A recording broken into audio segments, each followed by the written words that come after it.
Welcome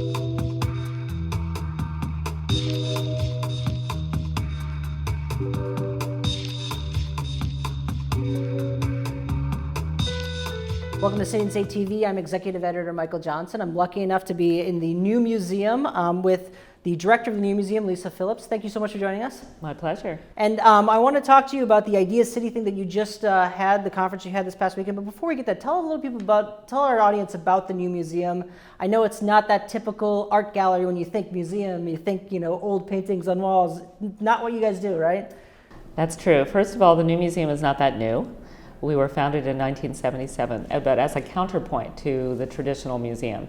So we are kind of a startup, and we're devoted to work and documentation of living artists from around the world.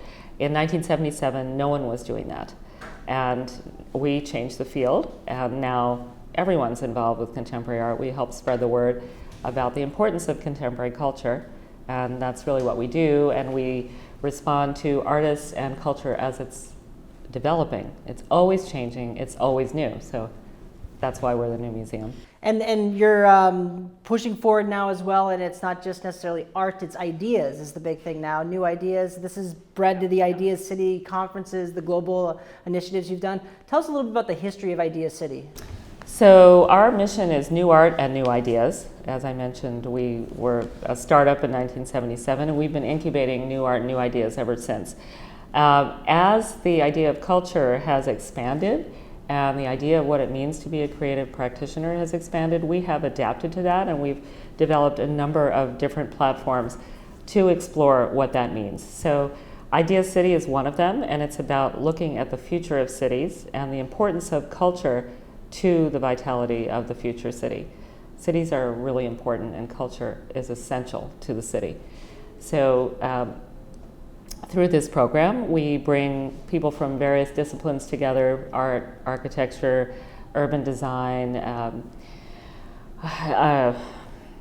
politics, history, politics, well. yes, policymakers, and it's really important for us to bring policymakers to the table with creative people who have so many ideas for the city and care about it as much as anyone else does. So, and sometimes it really is the subject of their work. And I know the theme for this year's Idea City conference that just ended this past weekend was the Invisible City. Tell us how that came about. Yeah, so every year we take on a new theme, and the last one was Untapped Capital. This year it's the Invisible City, and it comes out of workshopping that we do with the local community and with thought leaders together upstairs in our sky room. And we thought that this topic was very relevant for now. Who are the invisible in our city, especially at this time of great income inequality? There are so many people and issues that are unseen, whether it's the homeless and the urban poor, or it's our aging infrastructure.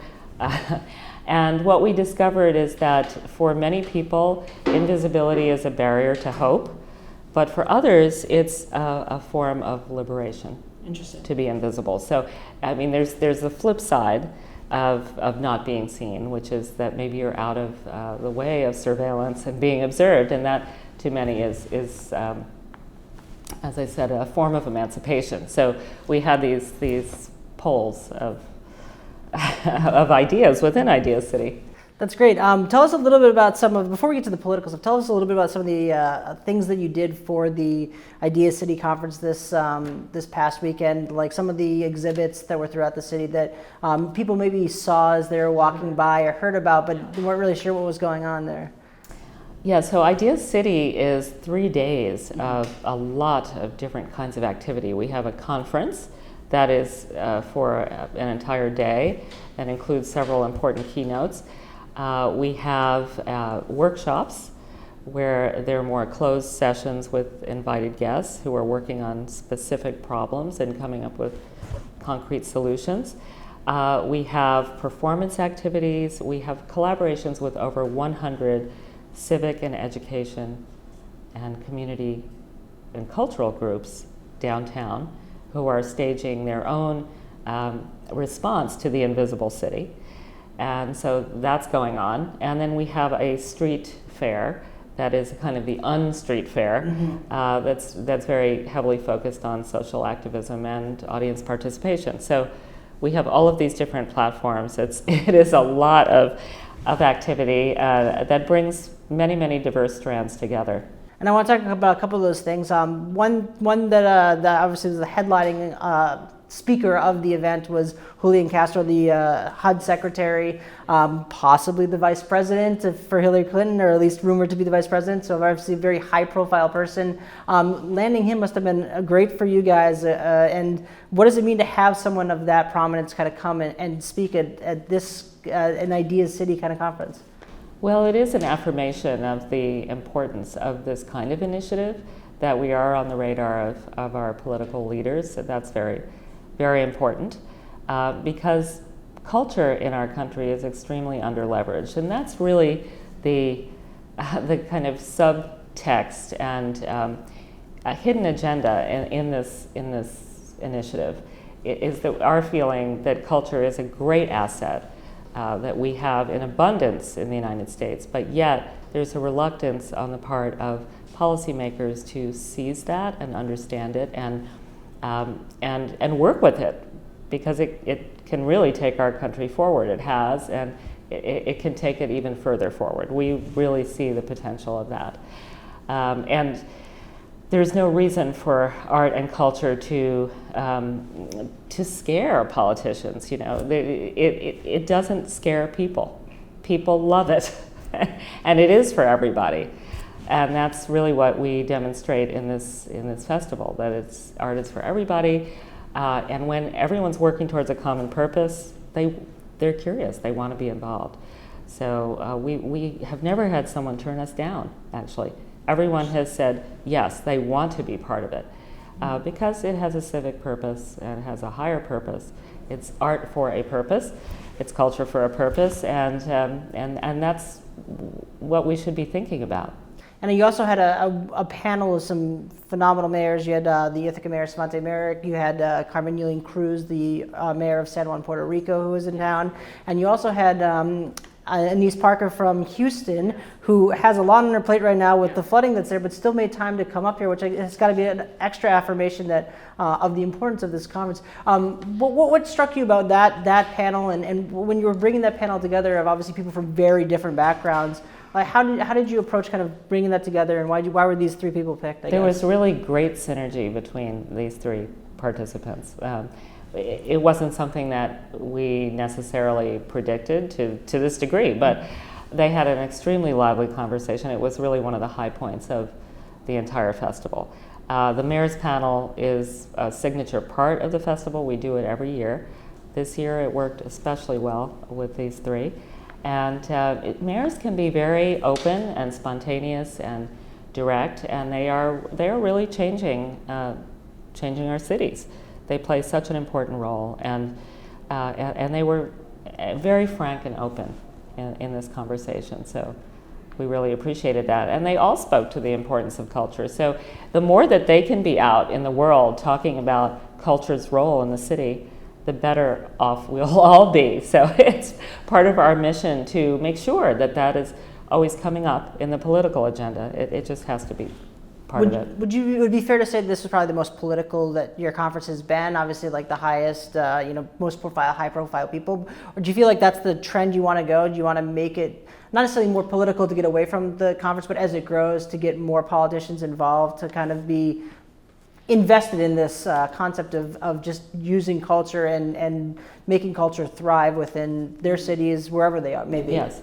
Well, it really was an essential founding principle of the festival. From the start, we wanted to make sure that we were bringing politicians and policymakers into the discussion, and that we just didn't want to be talking to ourselves, but we wanted to foster a cross-disciplinary conversation and make sure the policymakers were there.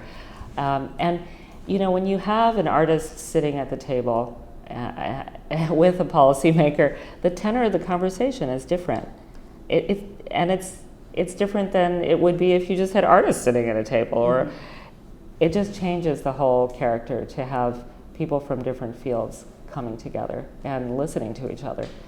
The one other thing I wanted to ask you about from the conference this past weekend, you had a NYCHA walking tour, which I thought was a fascinating idea because NYCHA housing is a significant part of New York City, but it's also a significant part of New York City's history. It's the most successful, largest public housing project in our country.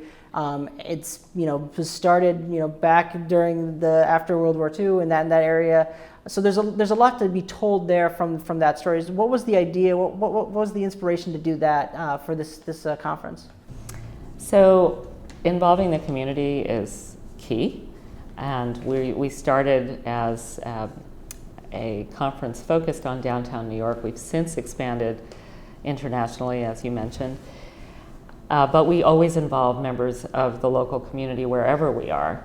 So that is a big part of it. It's also part of the conversation about culture's role in gentrification and what that means, and how do you meld together innovation and change with tradition and respect for local histories.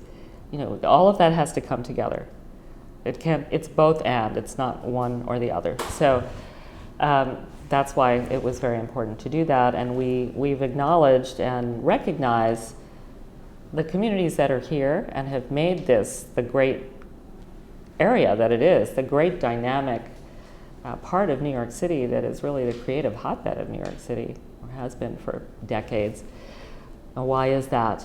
It has to do with the people that are here. They need to be recognized, and the activity that's gone on here should be recognized, even as the area is changing dramatically and the Bowery is a completely new place.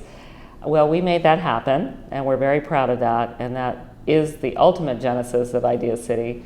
We felt responsible to really look at how culture impacts change, how it can catalyze change in cities, and what the responsibility is to take that change forward in the most positive way. Before I let you go, tell us a little bit about what you guys are working on now, what's coming up in the near future. So we're working on Idea City Detroit and Idea City Athens for the next year, and both are extremely exciting. Both cities full of possibility with a lot of very urgent issues, but lots of great ideas already percolating. So I hope you'll come and follow those. Oh yeah, definitely. We'll keep an eye on this. Lisa Phillips, thank you so much for joining us. Thank you.